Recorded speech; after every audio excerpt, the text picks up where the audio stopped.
আসসালামু আলাইকুম, সকলকে শুভেচ্ছা জানাচ্ছি। আজকের ভিডিওতে কয়েকদিন যাবৎ একটা জিনিস খুব ফেসবুকে ঘুরছে, মিল্টন সমাদ্দার।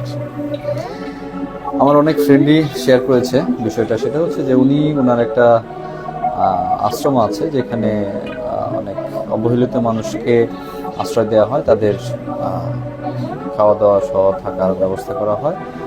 এটা নিয়ে বেশ অনেকেই সাহায্য সহযোগিতা করে। বিষয়টা খুব আসলেই আসলে প্রশংসাজনক একটা বিষয়। এটা নিয়ে ইদানিং একটা বিষয় ফেসবুকে খুব ঘুরপাক খাচ্ছে, সেটা হচ্ছে যে উনি নাকি যে এই যে কাজটা করছেন, খুব ভালো কাজ, জনদরদি কাজ, এটার পিছনে আরেকটা খারাপ কাজ করছেন। অনেকেই এটা বলছেন বা বিভিন্ন সংবাদ মাধ্যমে আসছে, সেটা হচ্ছে যে মানুষের কিডনি বিক্রি করে দিচ্ছেন, মানে কিডনি অপারেশন করে কেটে ফেলছেন এবং সেটা নিয়ে একটা ব্যবসা করছেন। এই ধরনের একটা অভিযোগ আসছে। একজন ডাক্তার হিসেবে আমি কিছু বলতে চাই। সেটা হচ্ছে যে আমি বেশ কিছু ভিডিও দেখলাম, ওনার আশ্রম সম্পর্কে একটু জানার চেষ্টা করলাম। তাতে আমার যেটা মনে হলো, উনি যে কাজটা করছেন খুবই মানবিক এবং চমৎকার একটা কাজ। যে রাস্তাঘাটে যারা অবহেলিত থাকে, অসুস্থ হয়ে পড়ে থাকে, যাদের দেখার কেউ নেই, তাদেরকে উনি তুলে নিয়ে আসছেন ওনার আশ্রমে এবং সেখানে একটা চিকিৎসা দিচ্ছে, প্রাথমিক চিকিৎসা দিচ্ছে এবং সেখান থেকে তাদের খাওয়া দাওয়ার ব্যবস্থা করছে। এবং এই যে কাজটা সে করছে, এই জন্য অনেকে তাকে সহযোগিতা করছে, অর্থ দিয়ে সহযোগিতা করছে। এখন যে অভিযোগটা আসছে, সে নাকি কিডনি বিক্রি করে দিচ্ছে। বিষয়টা আসলে কতটা সত্যি সেটা তো আসলে তদন্ত সাপেক্ষে বলা যাবে, কিন্তু আমি একজন ডাক্তার হিসেবে যেটা বলতে চাই সেটা হচ্ছে যে কিডনির অপারেশন, আচ্ছা, একটা মানুষের যদি আপনি কিডনি কেটে অপারেশন করে আলাদা করতে চান, এখানে অনেকগুলো প্রসিডিউর রয়েছে। প্রসিডিউরগুলোর মধ্যে রয়েছে, এক হচ্ছে যে তাকে অজ্ঞান করতে হবে, তাকে পেট কাটতে হবে, কিডনির সাইড থেকে অনেকগুলো লেয়ার কাটতে হয়, কাটার পরে কিডনিতে যাওয়ার পর কিডনির যে রক্তনালী রয়েছে সেটাকে ক্লাম্প করতে হয় এবং তারপর কিডনির অপারেশন বলেন বা কিডনি কাটা বলেন সেটা করতে হয়।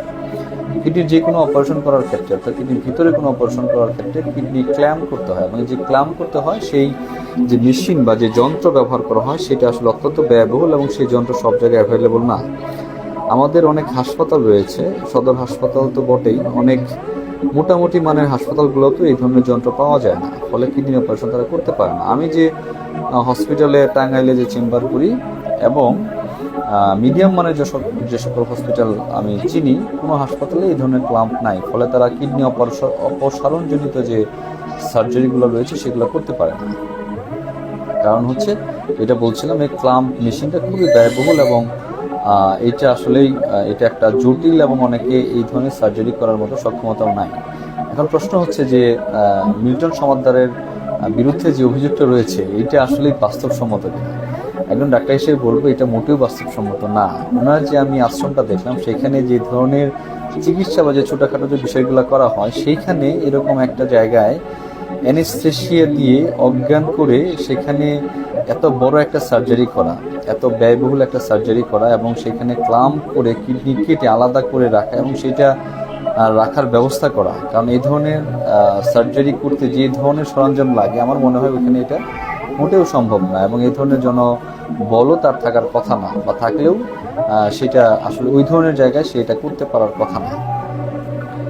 এবং এই যে মানুষগুলো দেখলাম, তাদের যে ফিটনেস, তাদের যে চেহারা, তাদের আসলে জেনারেল অ্যানেস্থেশিয়া দেওয়ার মতো ফিটনেসও নাই আসলে, যে তাদেরকে অজ্ঞান করবেন সেই ফিটনেসও নাই। সুতরাং এই যে যারা এই অভিযোগ করছেন, আমার মনে হয় পুরোটাই মিথ্যা। একজন ডাক্তার হিসেবে বলবো এটা আসলে কোনোভাবেই সম্ভব না, এটা আসলে ইম্পসিবল।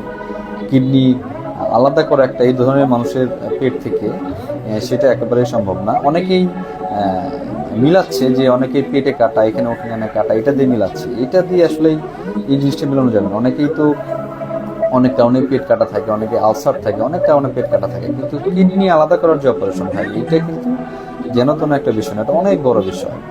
এটা অনেক বড় হাসপাতালে, ইভেন সদর হাসপাতাল, অনেক মেডিকেল কলেজেও এটা হয় না। সুতরাং মিল্টন সমাদ্দারের মতো এরকম একটা, তার একটা আশ্রমের মতো জায়গা এটা আলাদা করবেন, এটা মেডিকেল সায়েন্সে একেবারেই ইম্পসিবল। যে জায়গাটা থেকে এখন কথা বলবো সেটা হচ্ছে যে কেন এটা অপপ্রচারটা হচ্ছে, বা অপপ্রচারটা হচ্ছে অনেকেই ইমোশনাল হয়ে সেটা শেয়ার করছেন। আমার ফেসবুকের ফ্রেন্ড অনেকেই এটা নিয়ে শেয়ার করছে, অনেকেই এটা নিয়ে কথা বলছে। আমার যেটা মনে হয় এই জায়গাটা একটা সুরাহা করা দরকার, সংশ্লিষ্ট কর্তৃপক্ষে এটা একটা তদন্ত করা দরকার। আমি যতদূর বুঝলাম যে তার বিরুদ্ধে কিছু লোক লেগে গেছে, সেটা পলিটিক্যাল জায়গা থেকেই লেগেছে যেটা মনে হলো। এবং আমি একটা জায়গায় দেখলাম ছাত্রলীগের একজন খুব খুব ঊর্ধ্বতম একজন একটা জায়গা থেকে একজন লোক তার বিরুদ্ধে লেগেছে। একটা জায়গায় পড়লাম, কিছু জায়গায় পড়লাম তার ব্যক্তিগত ক্লেশ, কোথাও কোথায় পড়লাম জমি সংক্রান্ত বিষয়, রাস্তা সংক্রান্ত বিষয়, নানান কিছু। আমার যেটা মনে হয়, আমি একজন ডাক্তার হিসেবে বলবো এবং একজন মানবিক জায়গা থেকে বলবো, সেটা হচ্ছে এই ধরনের কাজ কিন্তু সবাই করতে পারে না। এটা খুবই চমৎকার একটা কাজ। হয়তো 19-20 এদিক ওদিক একটু সমস্যা থাকতে পারে, কিন্তু এটার জন্য তাকে একেবারে কাঠগড়ায় দাঁড়ানো, তাকে একেবারে ফেসবুকের ট্রল করা, তাকে হেনস্থা করা, তাকে তার সম্পর্কে অনেক কিছু লেখা, আমার মনে হয় এখন একটু সময় আসেনি, এই ধরনের কথা বলার সময় আসেনি। যদি কোনো অভিযোগ হয় সেটা তদন্ত হোক, সেটা নিয়ে সরকারের পক্ষ থেকে বা সংশ্লিষ্ট আইন প্রয়োগকারী সংস্থা থেকে তদন্ত হোক, তারপরে আপনারা তাকে যা খুশি বলেন। এখনই আমার মনে হয় তার সম্পর্কে খারাপ কথা বলার সময় আসেনি। আমার মনে হয় সবাই হুজুগে না চলে, ইমোশনালি না হয়ে বিষয়টা আসলে বাস্তবসম্মত কিনা সেটা নিয়ে চিন্তা করবেন। আমি আবার বলছি, এবং ডাক্তার হিসেবে বলছি, ওই রকম আশ্রমে কিডনি আলাদা করে বিক্রি করা, এইটা মেডিকেলি ও সায়েন্স থেকে কোনোভাবেই সম্ভব না। আমার মনে হয় আমরা যারা মেডিকেল সায়েন্সে কাজ করি সবাই বিষয়টা বুঝতে পারবেন। অনেক আমার ফেসবুকের বন্ধু আছে, আমার ফলোয়ার আছে, আমি তাদেরকে অনুরোধ করবো, ভাই আপনারা হুজুগে না হয়ে, ইমোশনালি না হয়ে বিষয়গুলো নিয়ে এখনই খুব বেশি তাকে অভিযোগ করিয়েন না, কারণ কাজটা সে খুব ভালো করে আর কি। যে কাজটা সে করছে মানবতার জন্য করছে, যদি তার কোনো দোষ ত্রুটি থাকে সেটা তদন্ত সাপেক্ষে একসময় বের হয়ে আসবে। আপনার এত দ্রুত তাকে আসলে অভিযুক্ত করিয়েন না, কারণ এর মধ্যে রাজনীতি ঢুকে গেছে। তার যে কাজ, তার পিছনে লোক লেগে গেছে, আমার যেটা মনে হয় ব্যক্তিগতভাবে। আচ্ছা, শেষ কথা হচ্ছে যে যারা একটু মানবতার সেবা করতে চান, আপনারা নিজেরাও এই ধরনের কাজ করতে পারেন, আশ্রম করতে পারেন, বৃদ্ধদের জন্য করতে পারেন, অল্প বয়সে যারা বাবা মা হারায় তাদের জন্য করতে পারেন, সমাজে অবহেলিত অনেক লোক রয়েছে তাদের জন্য করতে পারেন। আপনারা যারা আসলেই কাজ করতে চান নিজ নিজ জায়গা থেকে করেন, নিজে চেষ্টা করেন কিছু করার জন্য। যারা করছে তাদেরকে অনুপ্রাণিত করেন, তাদের সহযোগিতা করেন।